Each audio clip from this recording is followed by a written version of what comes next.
V Rošnji, to je kraj ob Dravi med Mariborom in Ptujem, je tudi letos, kljub nekoliko slabšemu vremenu in ne prav dobri letini buč, že tradicionalno potekala bučijada, prireditev, na kateri med drugim določijo največjo bučo.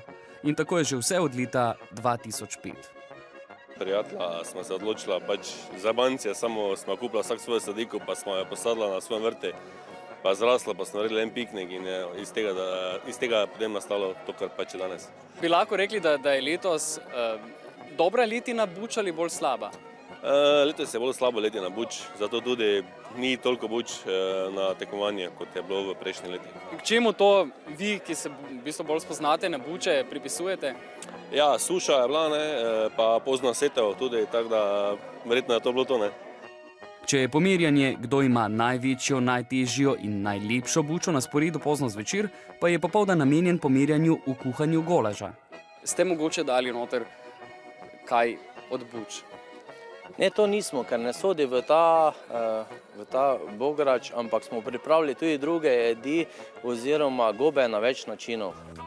Tekmovanja v kuhanju so se udeležili tudi toti lisjaki iz sosednje občine, ki so prisotni na skoraj vseh prireditvah, kjer obstaja najmanjša verjetnost po dobri družbi. Ste to sami vzgojili doma na vrtu?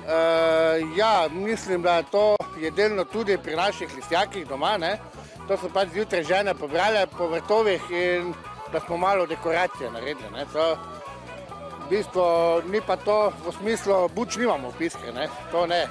A ne pašajo k bograču? Paše, ampak to ni bograč, v ta lonec ne paše, ne. Kaj pa je to? Ker to je lisjakov lonec.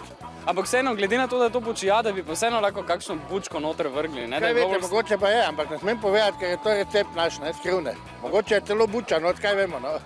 Kaj najbolj paše k dobri hrani lisjakovem golažu? Najbolj pašejo hudi faferone, potem pa šprice. To pa je zakon. En. Ne, liter. Na osebo.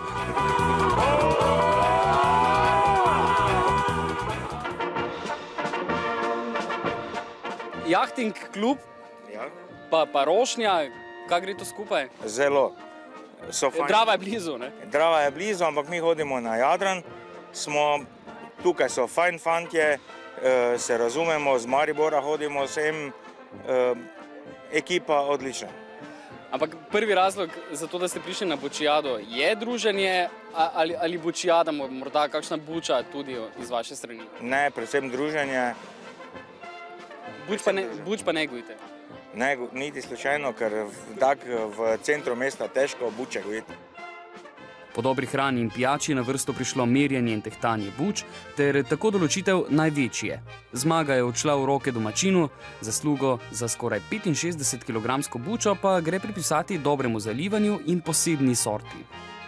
Sorto smo naročili iz Amerike. Ja, dobili smo 4 semena, 4 semena, ostale so pa 50 evrov. Eno seme? Ne, ja, 4 semena, 50 evrov, en paket. Se splača? Ja, samo je bila pa res suša, ampak upajmo, da drugič še boljše. In če tudi zmagovalec ne bo dobil povrnjenih vloženih sredstev, veliko tehta že to, da se bo celo leto lahko bahal s tem, da je prvi na vasi.